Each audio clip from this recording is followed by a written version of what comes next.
genre.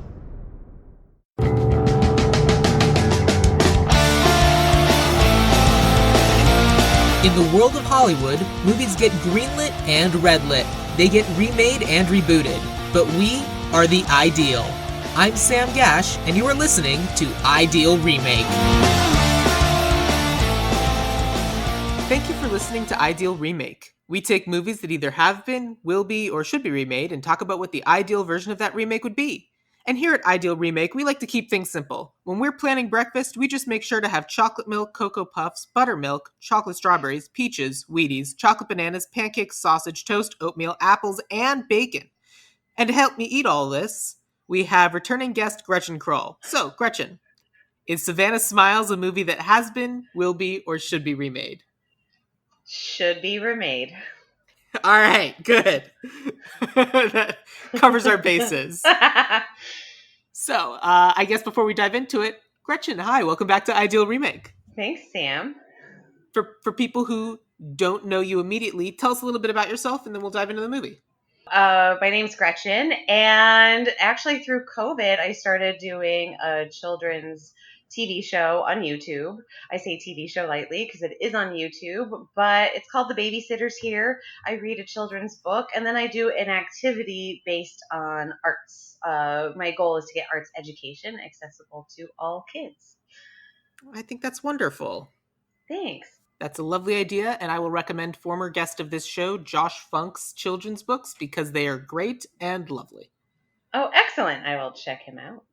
Yes, he has he has so many different good books. I feel like he's come across my path. Like, I think I might have some of his books checked out from the library right now.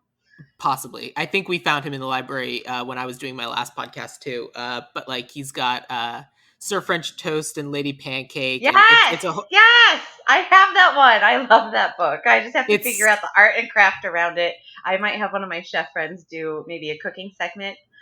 Yeah, do it. Because sometimes I veer off from the arts. Like, I've done a couple episodes with mindfulness or STEM activities versus artsy activities. But anyway. That's good. I like it. Good. I'm glad you found that one. That's amazing. It's great. A fun book. Yeah, I loved it so much. Okay, so cool. So then let's talk about this movie. So we're talking about Savannah Smiles, and I've been asking around, and I can't say no one, almost no one has ever heard of this movie. So I have to ask, where did you first see this? That's why you picked it, I'm sure. That's why I picked it. It was a favorite of my sister and I when we were growing up, and a neighbor of ours had recommended it to us. Back in the VCR days, I think they had HBO and we didn't, so she had recorded the movie and let us borrow the VHS. I mean, that's adorable. My sister and I loved it. I thought it was super obscure, and I was talking to a friend about it literally the week you asked me about this, and I said something about Savannah Smiles, and she goes, I didn't think anyone else knew that movie. I love that movie. I loved it when I was a kid. And then you're like, what movie should we do that's, like a kid's movie? I'm like, oh, I've got a great obscure one for you. I mean, it is kind of perfect. Every once in a while, and it's almost always a kid's movie, because those are the ones people watch over and over when they're a kid and then somehow remember. Like, I kind of lumped this in with previous episodes, The Peanut Butter Solution and Pet Shop, in that they're movies that exist and they each had like some well-known actor or two in them, just like this one does. Mm-hmm. And it's a movie that the vast majority of us haven't seen, but those people who did see it, they grew up with it. Like, this is one of those childhood movies that they watched over and over again. Exactly. And it's one of those, I think, having watched it a few times as an adult, to me, it holds up pretty well, considering it's almost 40 years old. Or it is 40 years old. I don't know. But I think it holds up pretty well. And my sister made her husband watch it during COVID. And he actually, I guess he got a little emotional. Like, he enjoyed it. She said he got cringy because it's very 70s style. But yeah. But he still was like, oh, this is really sweet. Yeah. So I watched this movie for the first time a few nights ago. And that's basically how I would describe it also. Like, not cringy, but very, very sweet. It's a very nice movie that if you dissect even a little doesn't work, but like just surface level, it's an incredibly sweet movie. Absolutely. And sometimes when you're in the middle of a pandemic, even though the pandemic's sort of winding down, sometimes you just kind of need something that's super duper sweet. And it's just like, ah, this is warm and nice. Yeah, and I had to laugh because I'm like, well, I guess we wouldn't remake it coming off a pandemic because everyone was just locked up for however long, for depending on what state they're in. They've spent time with their kids, so. You'd think, but like, you'd think that that would be a reason for them to all of a sudden be like, great, I spent so much time with this kid. They're good. I'm going to go do, like, I'm finally going to I'm return gonna go to do my parent stuff. things. Yeah. And Yeah, like, all of a sudden, this kid is used to all of this attention. Like, if anything, now's the perfect time because it's kids who are used to constant attention. And then that stops because all of a sudden the parents can do something else. And the kid's like, oh yeah, but I thought we were friends. yeah. That's a good point. Very good point. If anything, I think now's the perfect time for Savannah Smiles. I love that. I love this idea. Let's remake it. Let's do it. the the crazy thing about it is like, so the movie's called Savannah Smiles, but the tagline is so cheesy. What is? I don't even know what the tagline is. So the movie's called Savannah Smiles. So the tagline is, "And love will never be the same." Mm, I don't know how I feel about that. I mean, I actively don't like it. I don't. It's especially for a kids movie. That kind of is coming off the wrong way. Yeah, I mean, this as a kids movie is sets a whole bunch of bad examples because it's like, oh, stranger Oh, danger, you're absolutely. gonna have an adventure with this stranger. Get into this random car. Oh yeah, even when I was a kid. Oh, so for those of you who don't know this movie, which I'm assuming is 99% of the audience, Accurate. it's a story about a little girl whose parents are well off and he's very active.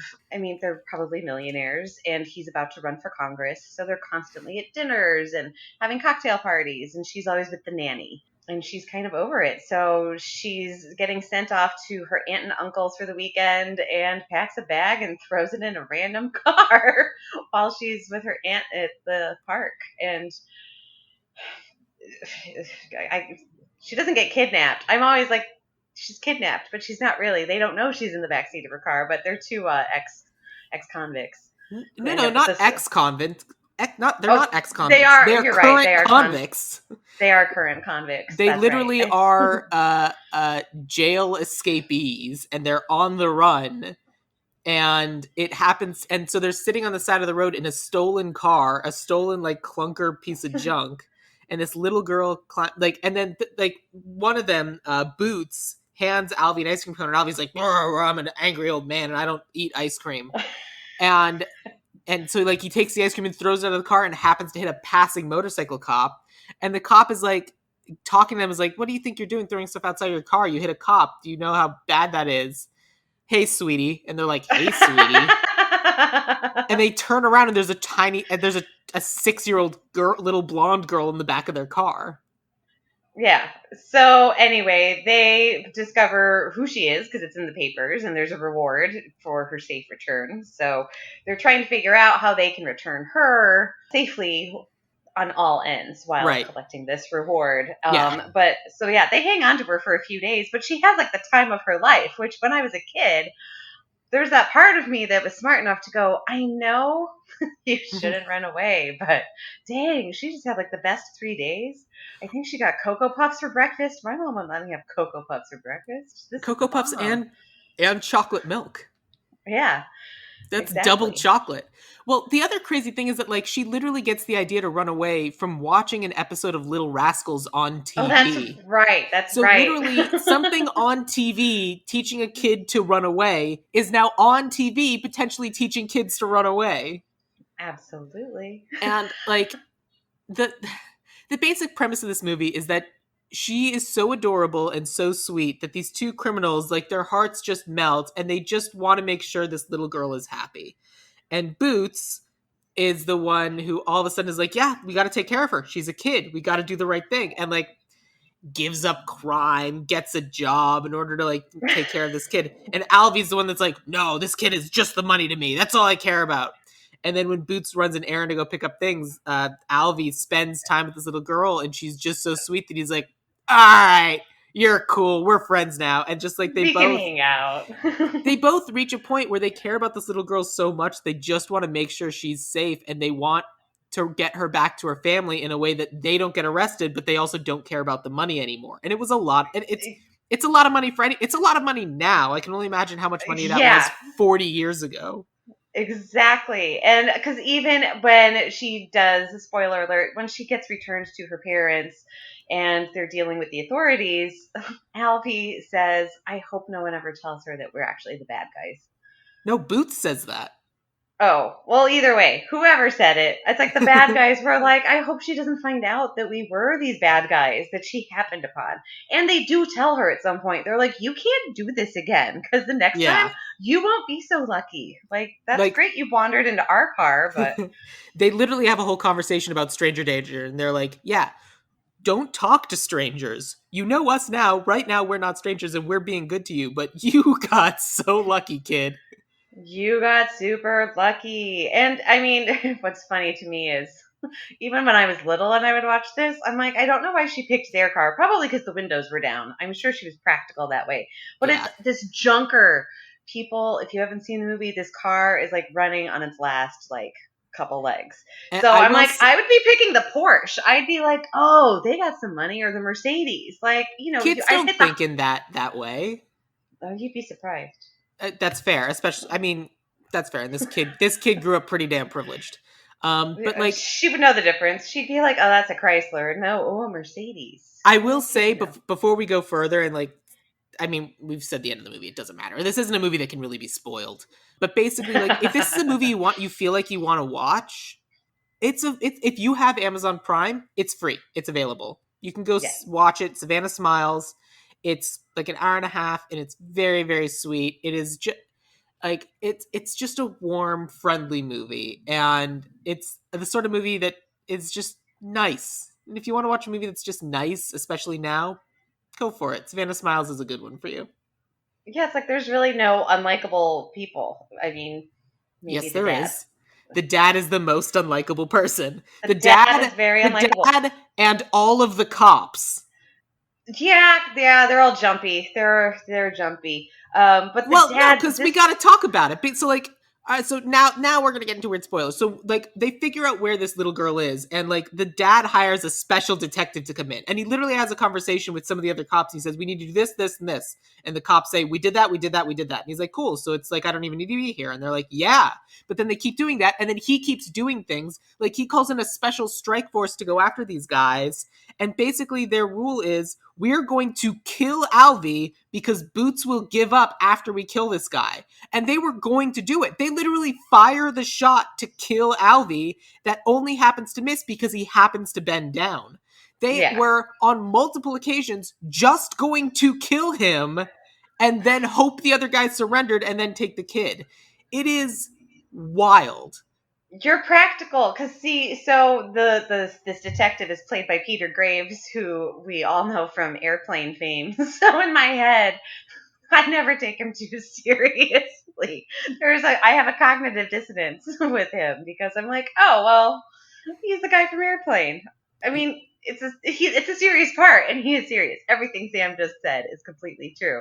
But a part of me in my head is like, and don't call me Shirley after he talks because he was an Airplane, Yeah. which I also watched as a child. So you know, And like even in this movie where there's like he's the definitely the bad cop and there is also the quote unquote good cop, the good cop hmm just kind of lets him the good cop says, "I don't think this kid was kidnapped. I think this kid ran away. Based on the yeah, evidence I'm seeing, I think they just found this little girl."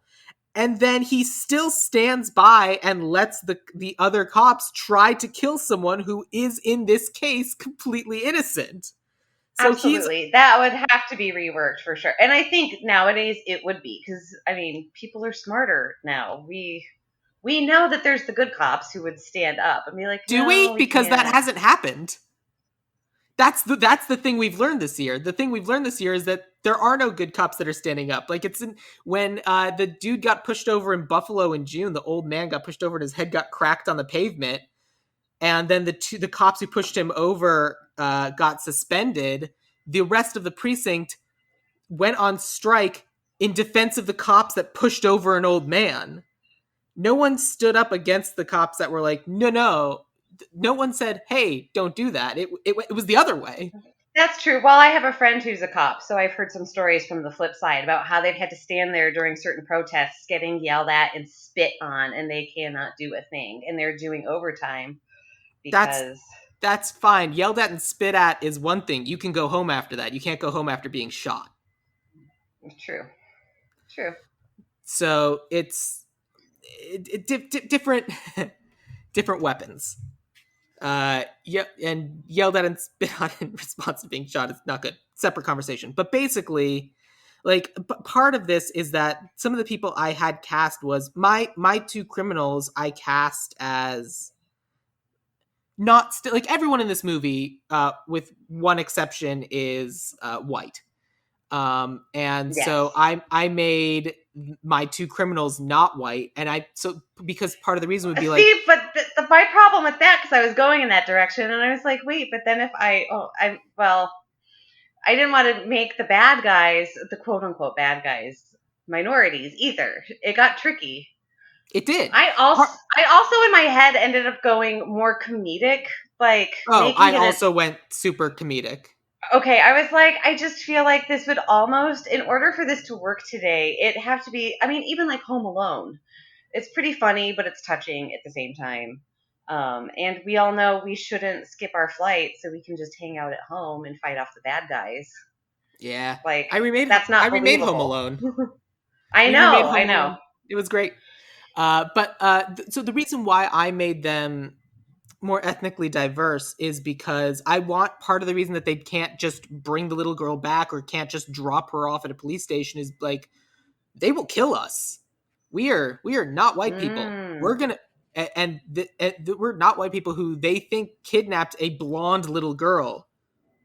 We're gonna get dead like immediately, and that because that's kind of what's been happening, and that's kind of what everyone is being exposed to this year, and so that's why it's like so we can kind of play into that while also kind of being socially conscious of this is still a very real problem that people are facing.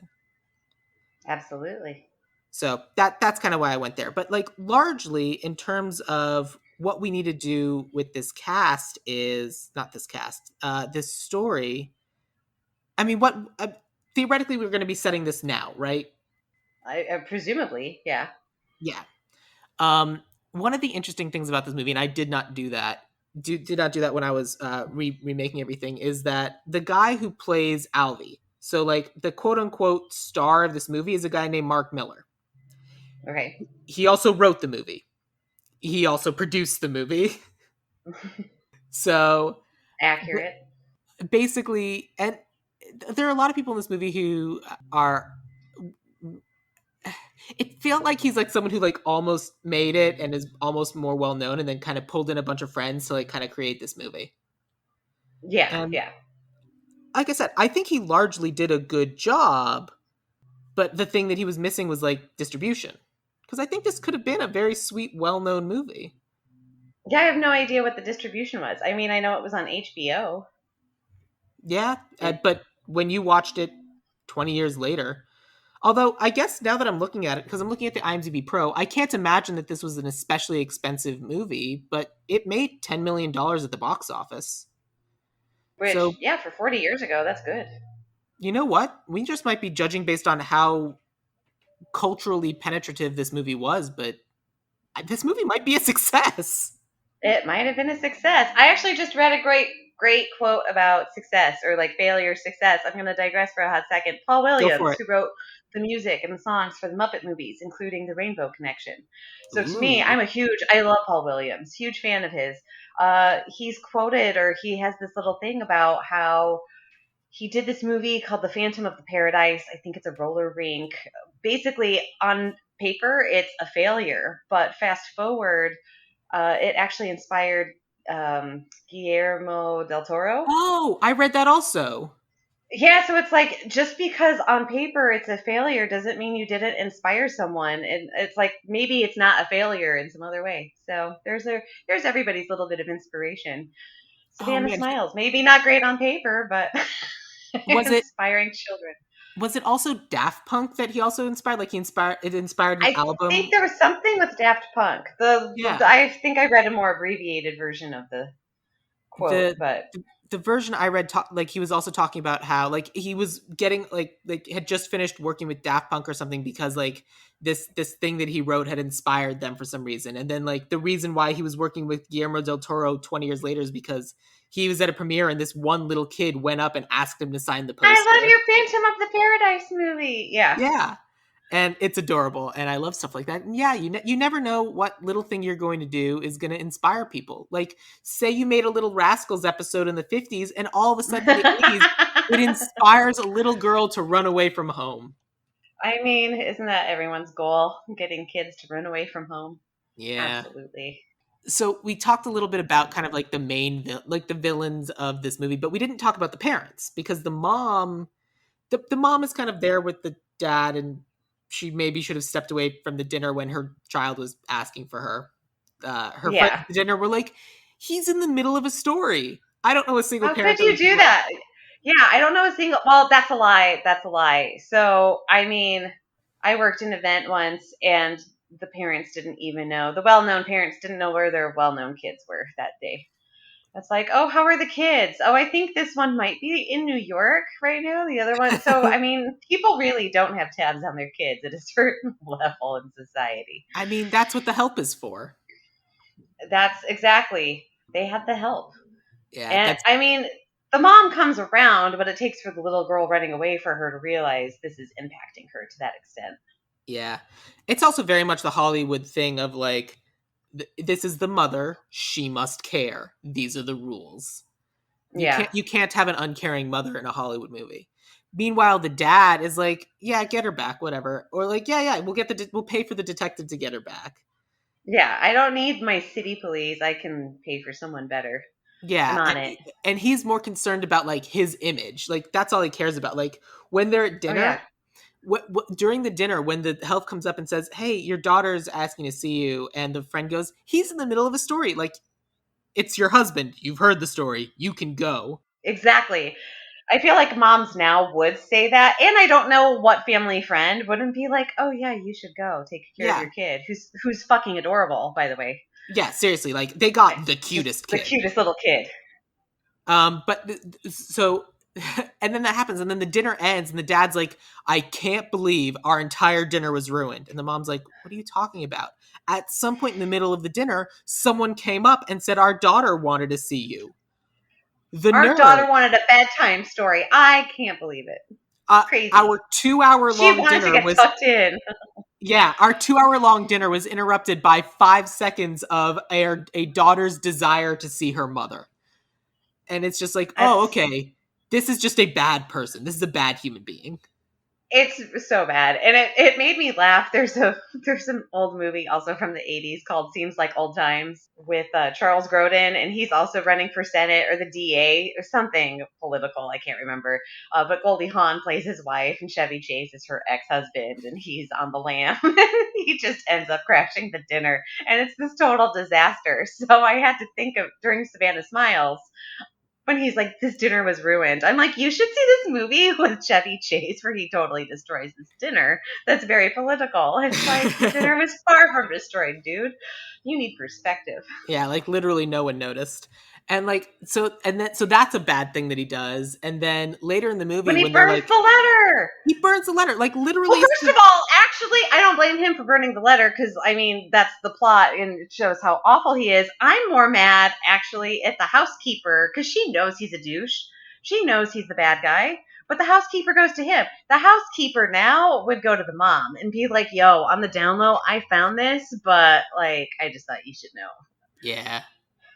Because the Uh mom never knows about the note. And, I that's mean, true. And that's part of the problem. So like basically yeah. what happened, the note is Savannah leaves a note saying, "I am running away." Like in her handwriting, she wrote a I'm note, running away because with a frowny face. She yeah. Oh doesn't yes, even you're right. She I'm doesn't even running use away her because words. sad. Because sad. Because sad Uh, face. Which I guess when and you're 4 and learning how to write, that's all you can do.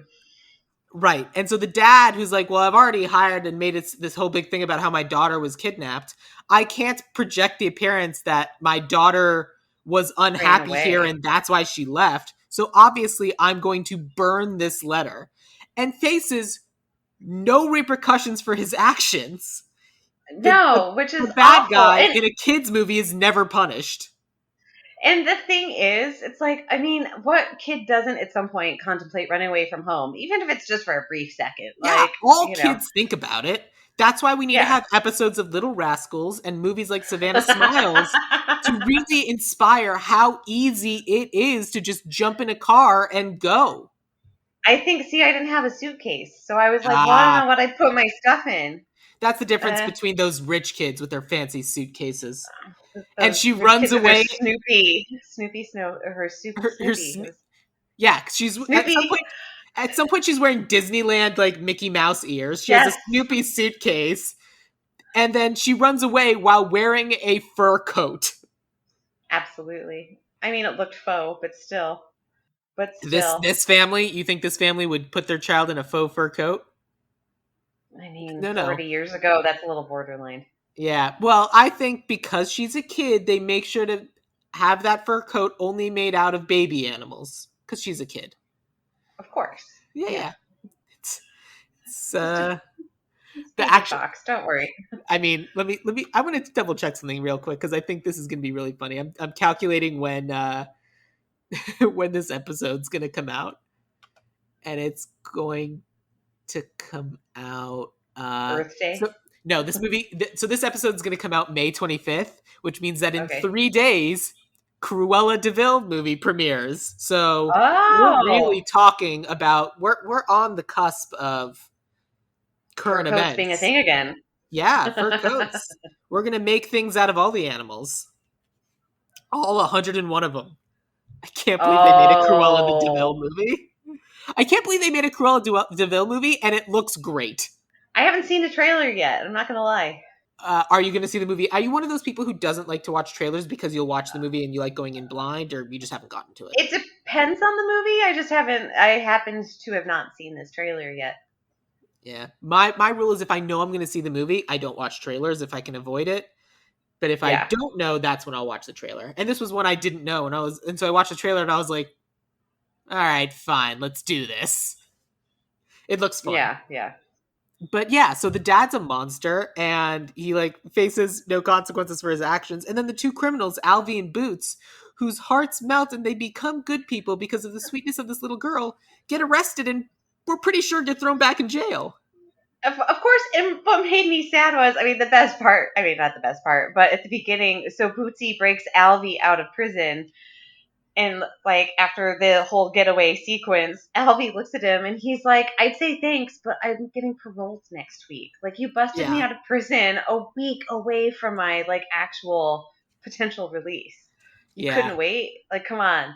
So I just it always I mean, yeah, as a kid even, I was like, "Oh man, this poor dude." Like they were they're good bad guys. Well, that's the sort of thing. Like, I thought Boots was the actually good criminal. Alvy was an idiot. Like, because literally all their crimes, Boots kept doing well, and then Alvy would mess it up by being angry or something. Like, Boots Yeah, yeah. successfully orchestrated a prison break. And of course, Alvy True. should have stood outside the car and said, I'm getting paroled on Friday. Just go. I'll catch up with you after Friday.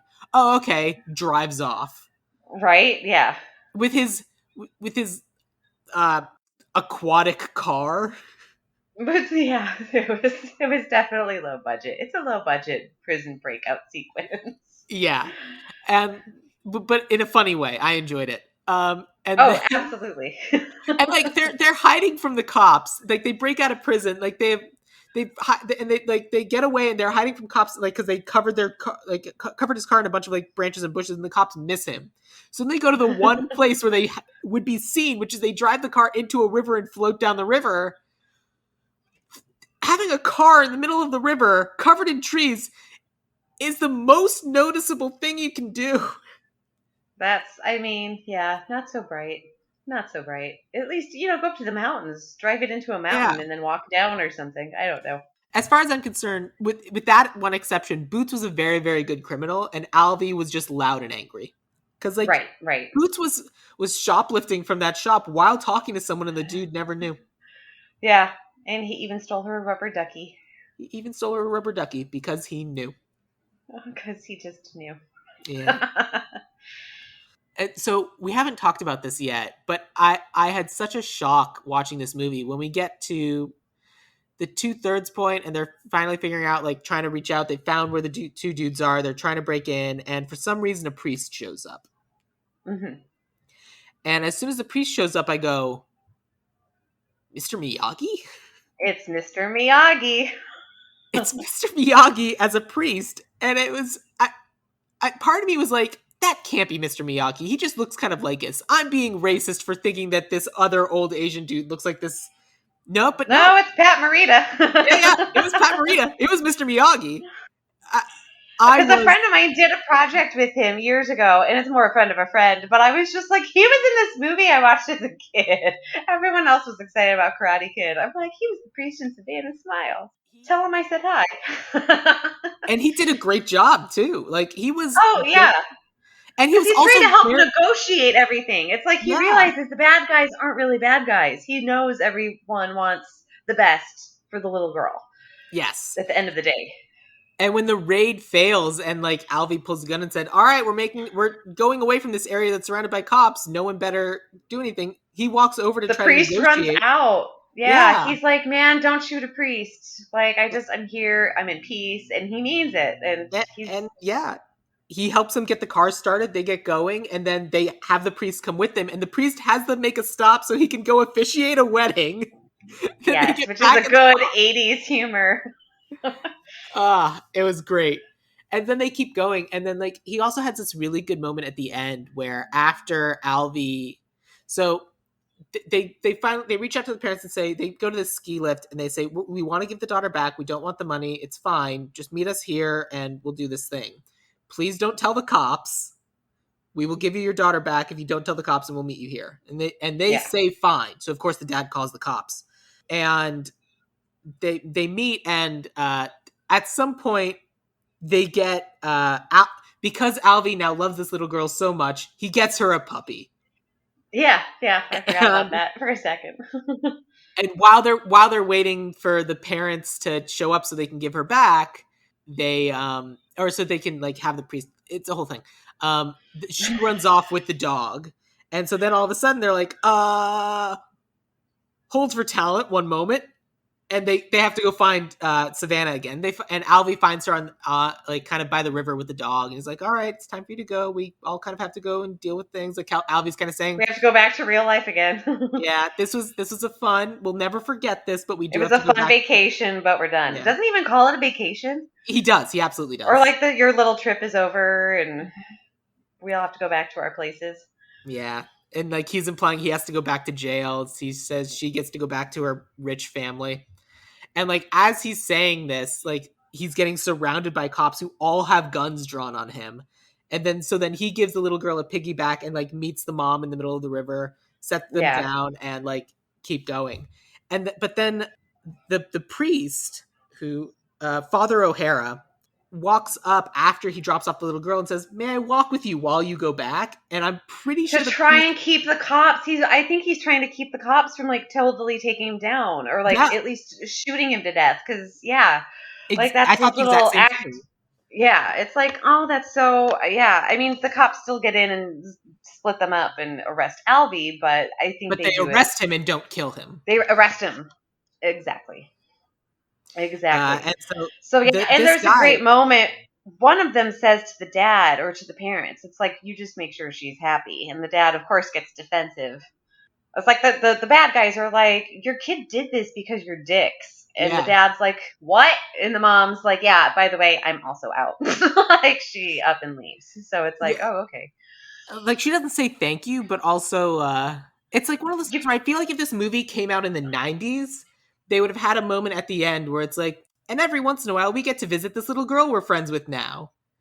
But no, no, no. yeah, This is the 70s, 80s movie. We just, yeah.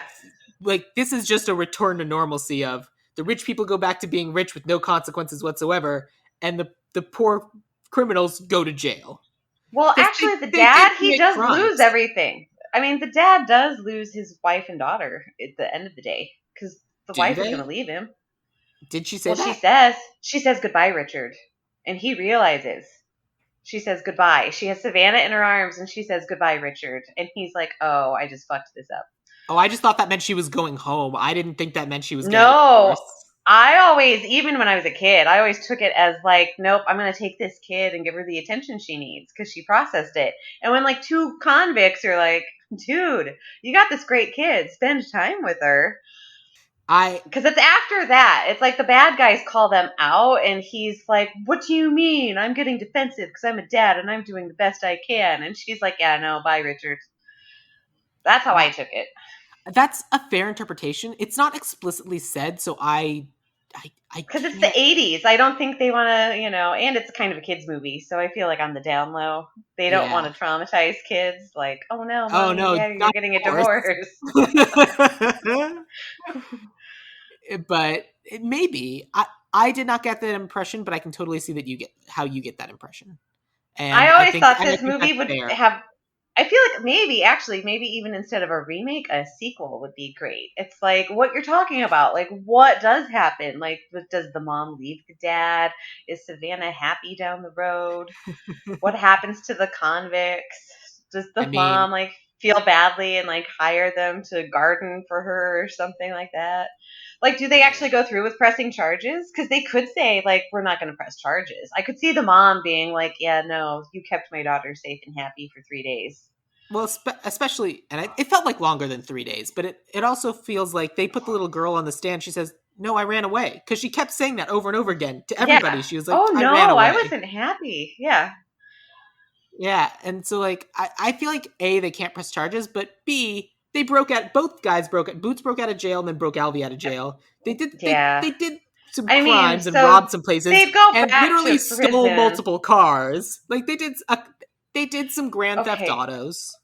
So they'd go to prison, but not for the girl, Not on for the the bright girl. side. Not absolutely not. They take that off. That is not it is just criminal, not whatever the other one It's is. just automobile stuff. I don't Yeah, I yeah, don't know totally. anything about law stuff, but yeah. But yeah, it was one of those movies that was like it's presented in such a way at the end to feel hopeful, but I think you start thinking about it and hmm you're like, I don't think it's gonna be all that great.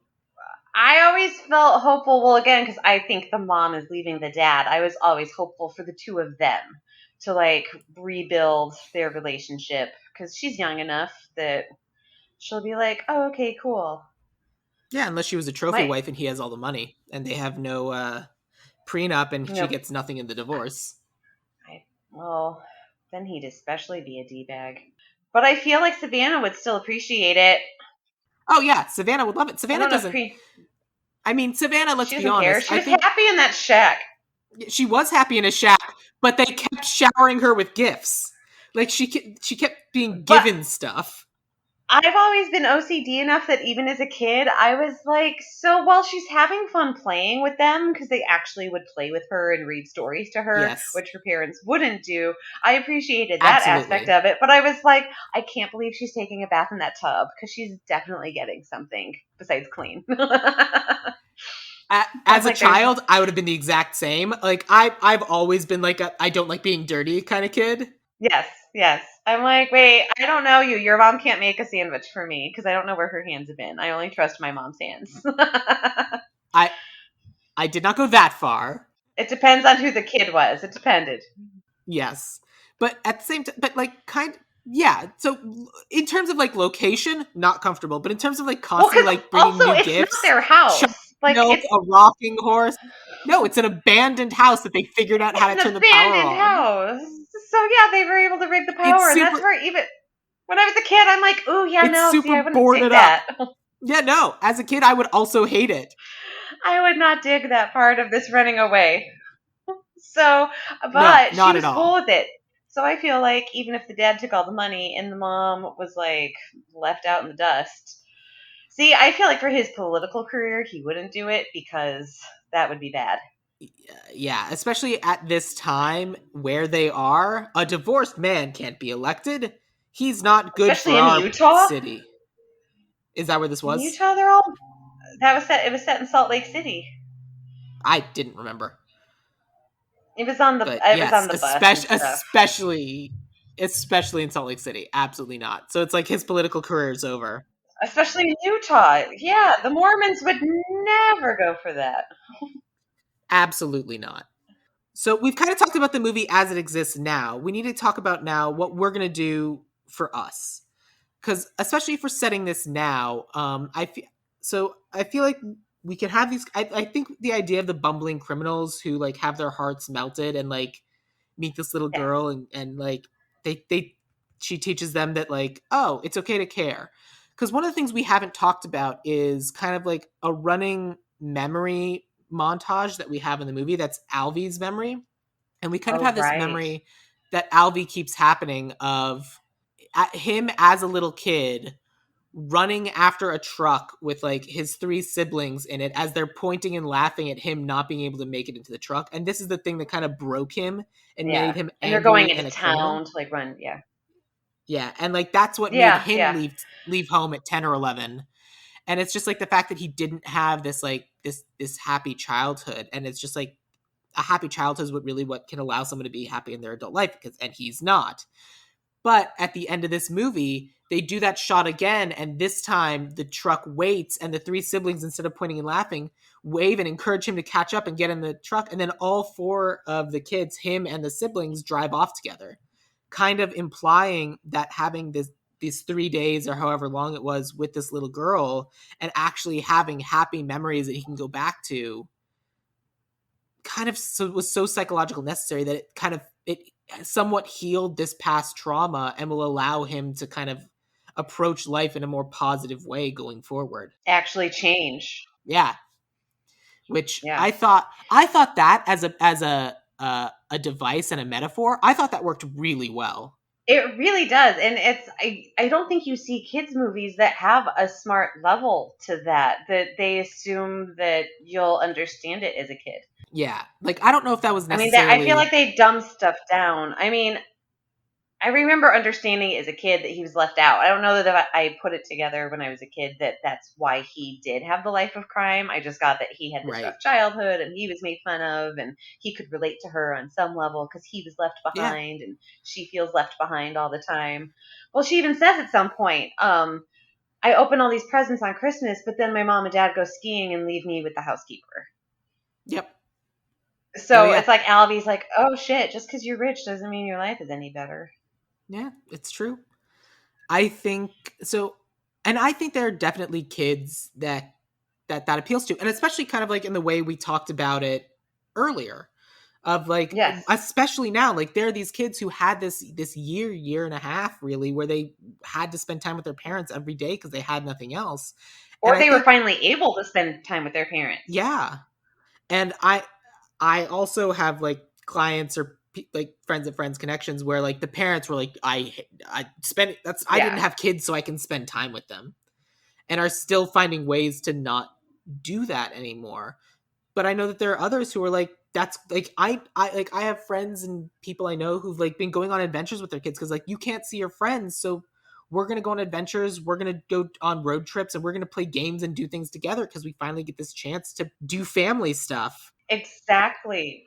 We're going to make the best of homeschool. And one of my friends who was doing homeschool, even the other day, she said they're only young ones. They have spring fever. So instead of keeping them in front of the computer today, we actually went on an adventure. And she took them to, whatever Yeah. farm to go run around and look at like different flowers that are blooming for the first time this year and all of that. She's like, they're only kids once. So we'll catch up on Saturday. And Meanwhile, I know of people who instead of doing that, uh, just jumped on a private jet and went off for a weekend and left kids with the babysitters. Now, in a pandemic, oh my gosh, it happens, and so like so that's why I think this is still very relevant.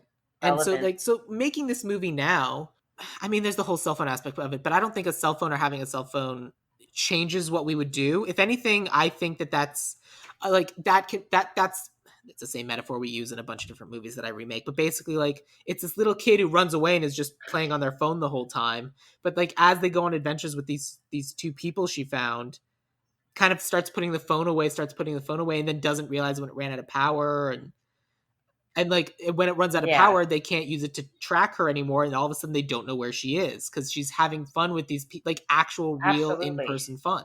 Or when she does try, and I would probably even build up to it that, like, instead of the dinner where the parents get interrupted, maybe what you said, there's the pandemic, they're on the private jet, and she wants to FaceTime them, but they just ignore the call. Oh god, that'd be so sad. And she's like, it's a pandemic. Where else are you going? Like, you have nowhere to go. How are you not picking up any of my calls? And the kid is still just like, F this, I'm out.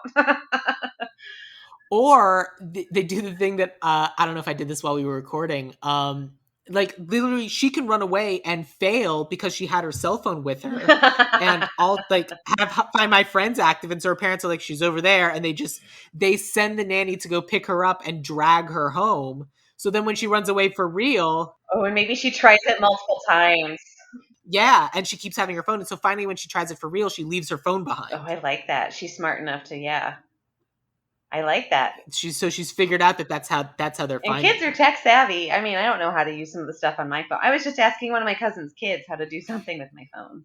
So Funny. And so she finds these two people, and all of a sudden it's like, yeah, let's go explore the world. let's do this. Let's drive to Northern California and go see the wildflowers bloom. And the Let's giant go pick trees. And strawberries. yeah. Yeah. Depending on where you are, let's go to Picacho Peak and visit the ostrich farm. Wherever. No, I love it. I love this idea.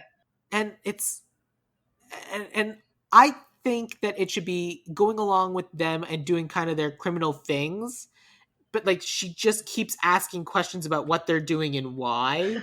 And like when Why like are we she going to kind the of store? becomes, But why are we doing this?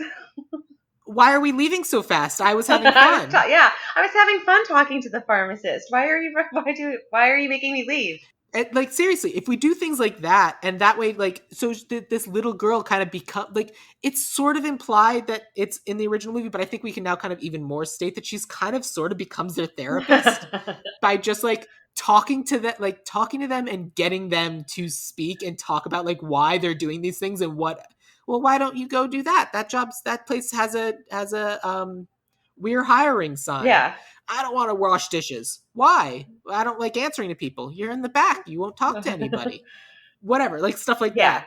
And it's just like this little girl is just like the listening, they are the attention that she's always craved, and she's the listening ear that they've always craved, because they don't listen to each other. Yeah, no. They're bumbling idiots basically. Yeah, and they're kind of like doing their own things and doing crimes, and it's everything's at a heightened, well, we have to get the thing done. But they don't like sit and talk to each other. But now all of a sudden they have someone who just wants to listen to them, and it's everything they've ever wanted. I love it. So one of my changes is that I would keep them on their crime spree, I because I think that's I love funny. that. That would be funny, and that goes along. So in my mind, I'm like, I feel like I'd heighten the comedy, kind of, so it's layered. So the adults like it, the kids enjoy it, much like the Muppets. Shrek did that, where the grown-ups are laughing at certain jokes and the kids are Yes. appreciating other humor. But I also want it to be a point where, like, at first they were just the wanted criminals, but now she's also a wanted criminal. So, like, when the crime is happening, the people they're robbing are helping the little girl. It's like, oh, hey, here you go. Yep, great. We're also doing this crime, Yeah. and like they get her a mask to wear too, not because like how. Oh Oh, yeah, you really need to hide your. And then of course the people are like, you don't need to hide your identity. All of us know who all three of you are. yeah. You're It's been famous. on the news. Yeah. Well, unless it's And during the obviously we get that you're doing and if crime, it would but be set during yes. the pandemic and they are using the masks, then it's all built in. I wouldn't necessarily set this during a pandemic. I would set this after the That's fair. That's pandemic, fair but too. like but but still, like I think the last thing people want right now is pandemic content, but like but that's why I think for the public this is relevant, but I wouldn't make that reality within the movie. Absolutely. That makes sense. But I think that that's a fun way, and especially like the bumbling criminals, and especially because that way Savannah can help them succeed at some of the crimes that they were otherwise going to fail Yeah, at. because she's just so cute and endearing. Yeah. And everyone just wants to help her because, my God, this kid is so adorable. I don't know how they found this kid because, like, I think this is one of the first things she did, and then she did a couple of other roles as well. But, like, it's just a cute little blonde kid, and you just look at this girl and you're like, oh, you're a cute little And kid. she's just so genuine and so earnest. I just And that has, like, the biggest oh yeah. smile. Yeah. And when she's sad, like when they do leave her to go skiing and she's wearing those Mickey Mouse ears eating breakfast by herself, her sad face is just is I mean, again, she's so genuine. You're like, oh man. Okay, so Yeah. you got to go to Disneyland, but okay, fine, your life sucks. Your parents just left to go skiing. Whatever. Yeah. I You get get it. I you like got it. problems too, kid. Okay, fair enough. Yeah. But that's kind of like structurally I think a lot of things can stay the same. Like I liked Father O'Hara, I liked the priest, I liked a lot of the other elements in this Yeah. movie, but in terms of like framing, I wouldn't have them go like break into an abandoned house and just like chill there for a few days. Like I would have them continue their crime spree because I think it's funny. Yeah, and then it could just kind of it keeps them on the move. It's harder to figure out where they are exactly because they are constantly moving. Sounds good. All right, cool. So if that's our movie, then let's talk about casting. Absolutely. Hey everyone, cutting into the middle of the episode. This is where we would normally put an ad. Gretchen doesn't have an ad for her show, The Babysitter's Here, so I wanted to play you the first little bit of one of the episodes, and if you're someone with kids or someone who enjoys content for kids, then maybe this is a channel you want to check out on YouTube. It's very cute, and I think it's worth your time. Here we go.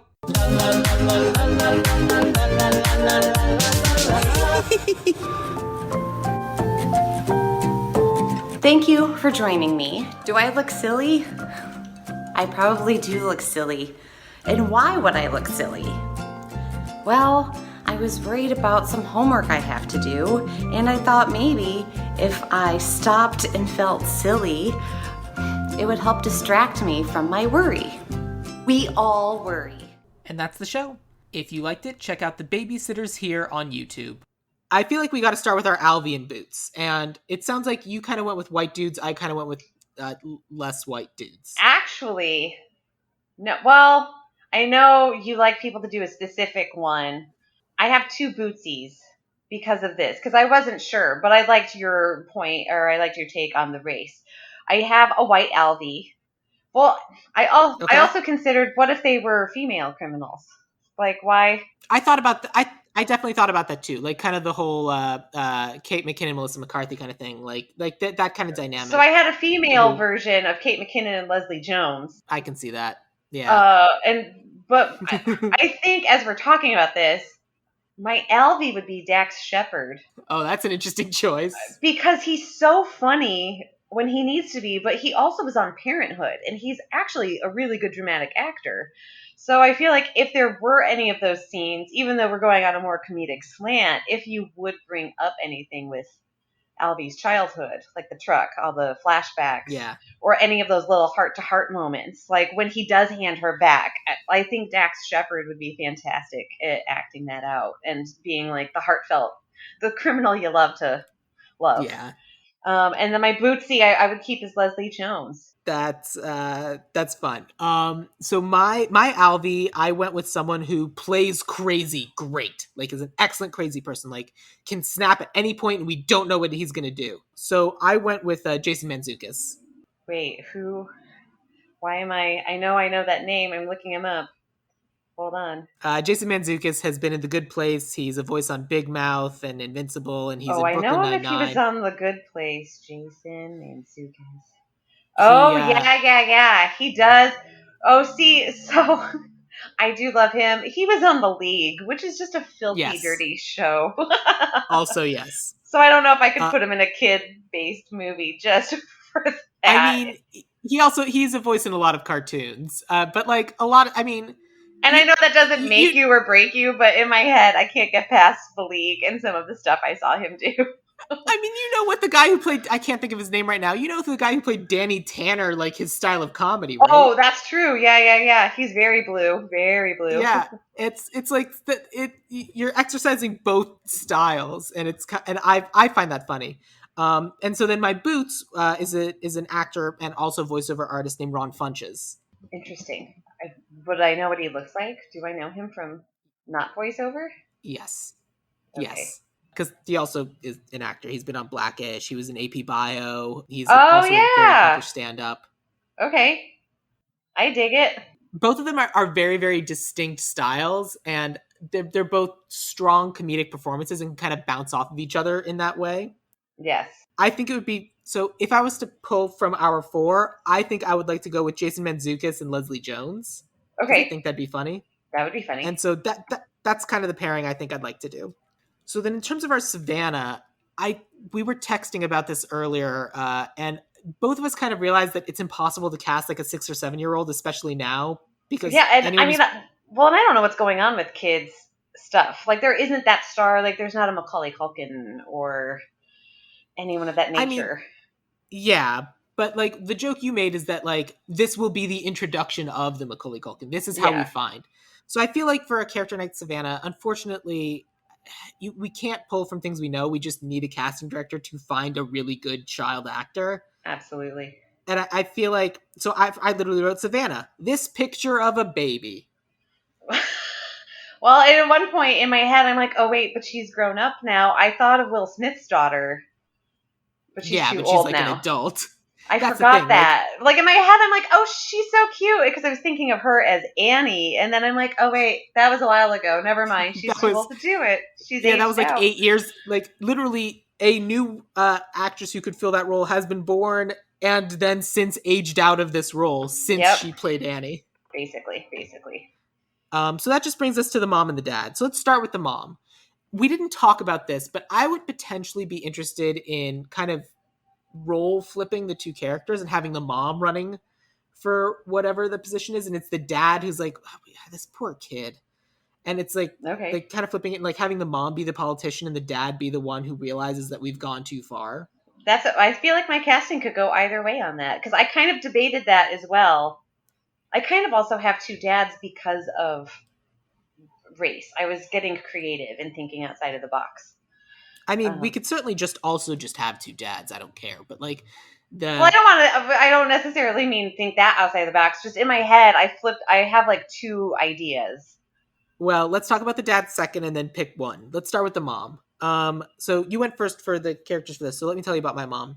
My mom is someone who we kind of we associate her with Southern because she was in Nashville. And in my head, I kind of have this casting of like the mom being around 30 and the dad being kind of in the 40s because it kind of felt like that sort of relationship of like She's a little somewhat trophy younger. wife. Yeah. Yeah. So I went with Hayden Panettiere, Oh. or Hayden Panettiere, from Nashville, from Heroes, from I Love You, Beth Cooper, just because she is recognizable, but not like A-list famous. It's like, oh yeah, her. She's the Save the Yeah. Cheerleader, Save the World girl. And I thought that she would just be kind of a fun take on either the I felt like she could either do the caring mother or the politically ambitious mother, and I thought that she would do either version of that very well. That's the person I picked is more A list, but I could do both as well. I think Blake Lively. Yeah, she was on the list I was looking at also. Blake Lively's always great. I think she's fantastic. Well, and that's where my dad comes in. It's kind of stunt casting to have You're Ryan gonna do Reynolds. Ryan Reynolds, aren't you? Yeah. I But I also have an interracial. yeah. I have a black dad, so we could do an interracial couple, and then there would be an interracial child. We're not gonna do Ryan Reynolds. Who did you have as your other option for a dad? Leslie Odom Jr. I don't know who that is. One He second. is the original Aaron Burr in Hamilton, if anyone's watched that on Disney Plus. But he's been working a bunch. What? He was in he's in Murder on the Orient Express, One Night in Miami. He plays Sam Cooke. That's probably his biggest part at the moment. Interesting.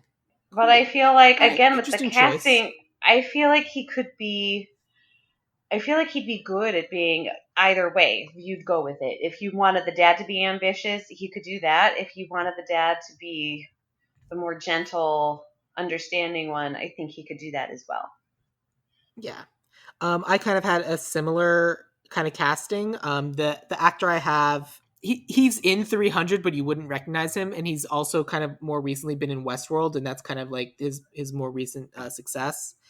He's an actor named Rodrigo Santoro. Oh, yeah. I like him. Wasn't he in Love So, Actually? Yes. Y'all, he's the hot guy that Laura Linney wants to hook up with in Love Actually. oh, I didn't realize. Got it. I didn't Yeah, realize that was him.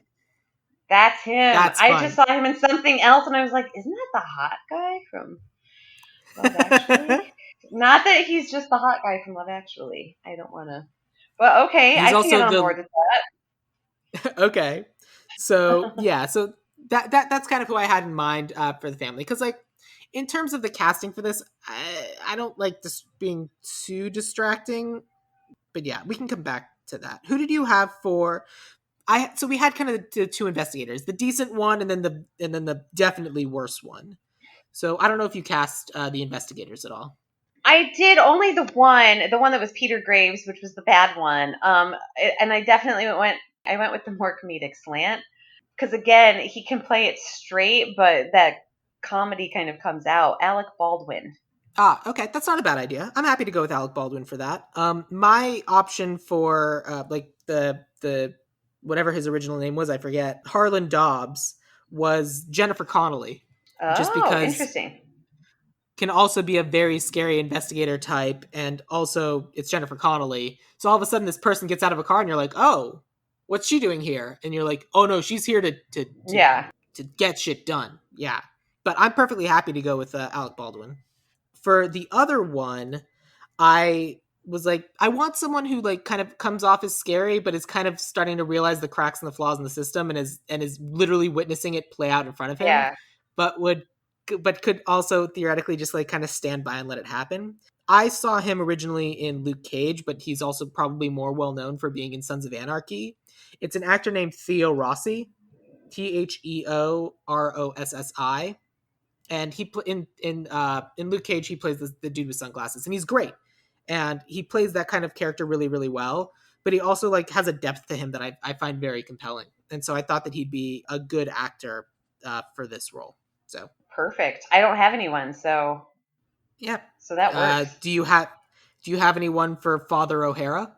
I do. Josh Radnor Ooh. of How I Met Your Mother fame. I feel like again he'd be good at walking that line of being a little more heartfelt and dramatic if need be, but he's also Mhm.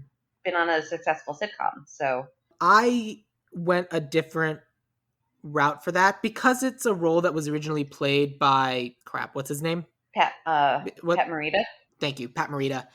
And I was like, I want to do someone who would be proud of like filling Pat Morita's shoes, like someone who'd like be like, oh, I want to follow in like kind of the Pat Morita legacy, especially because like in my racist brain, I was like, oh, he actually talks like Mr. Miyagi. They got someone with that, like, in my head, I was like, oh, he actually has that accent. And of course he doesn't because he's an actor and he's an excellent actor. And so when he like showed up and he started just like accentless, just American dialect, I like just my stupid brain was like, oh, that's why it's not. And of course it is. And he has this whole other career.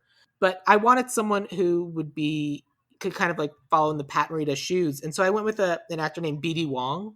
Oh, I love BD Wong. I mean, he's just fantastic. He's in Father of the Bride for crying out loud, and just I don't. Yeah. The man never He's in a bunch of ages. different things. He's And so fantastic. like how rare is it in a movie, especially from the 80s, to have like a non-white person playing a role, and it's a role that has nothing to do with the fact that they're not white. It Yeah, just he happened to be of Asian descent, and I thought that was like, oh and that his last name was O'Hara. I was just like, yeah, oh, okay. They didn't they, care. I loved it. they just got this other guy, and they loved it, and I was like, I don't want to take that away and replace it with a white dude. Sorry, so that's why I wanted to give it to BD Wong. That's fair. I figured I had done balancing out in other departments. So Josh Radnor just kept popping into my head. But BD Wong, I dig that. That's cool. Cool. Then let's talk about writer and director. Do you have a hyphenate or do you have a separate writer director? I don't have anyone. I don't know. I don't know who's up on family stuff. I didn't do the research. Probably is basically what it comes down to. In my head, if he was alive, I would say John Hughes, but that's because John Hughes he was would good have, at yeah. yeah, and it's the right time period.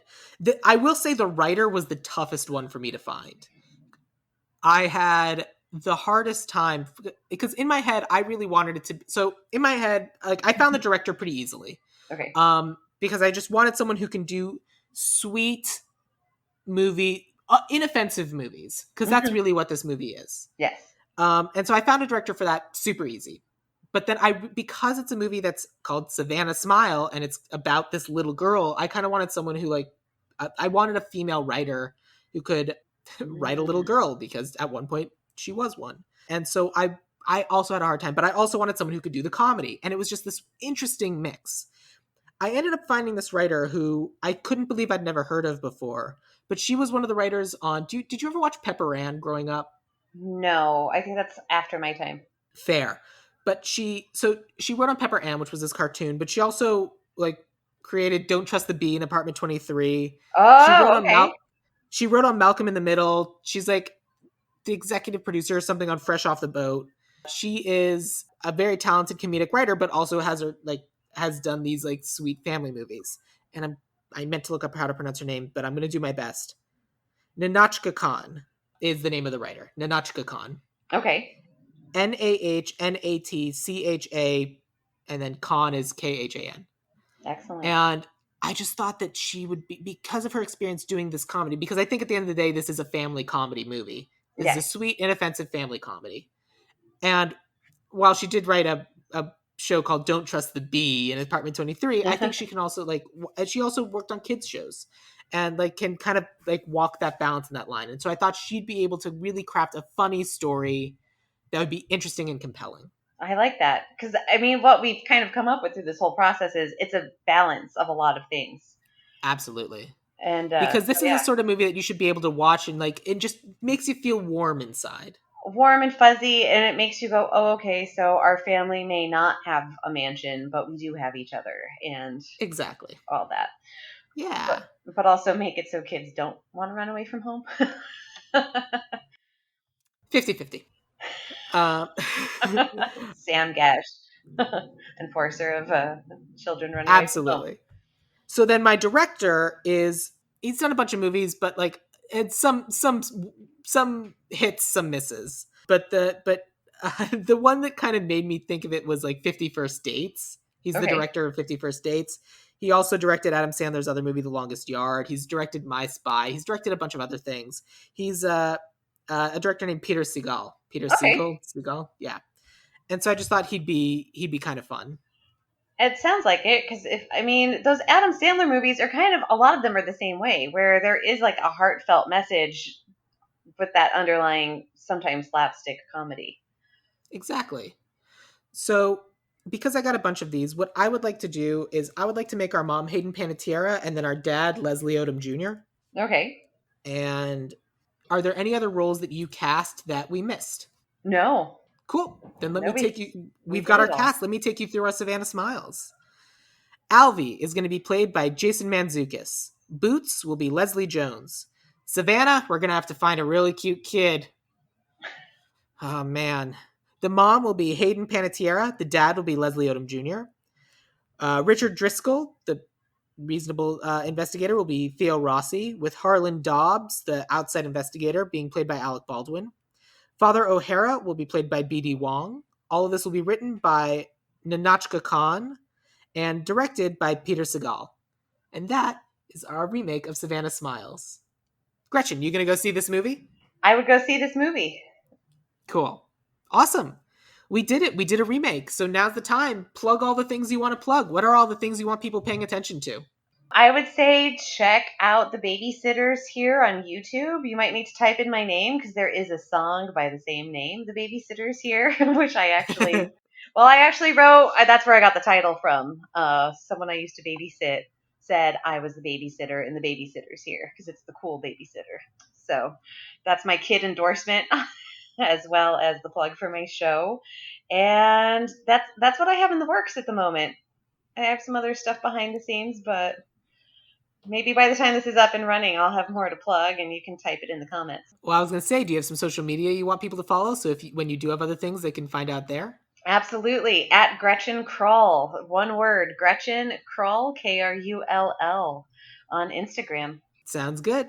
I am at Sam Gasch on Twitter, SamGasch, or you can follow the podcast, Ideal Remake, at Ideal Remake on Twitter or Instagram, but mostly Instagram, or you can join us on Facebook, Ideal Remake or Ideal Remake Podcast.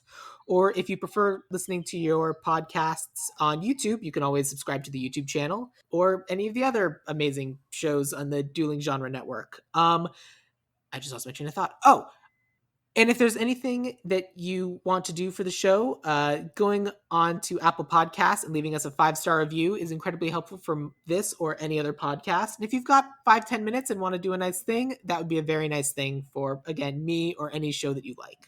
So yeah, that brings us to the end of Savannah Smiles. Gretchen, thank you so much for A, bringing this movie to my attention, and B, being my guest today. Well, thank you so much for having me, and thank you for watching. I'm glad you enjoyed it.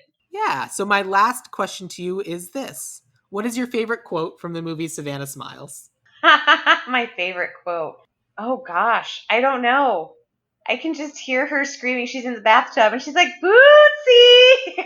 And he just kowtows to her. And Albie's all sorts of like, what just happened? He went from this hardened criminal to like kowtowing to the kid in the tub. Bootsy!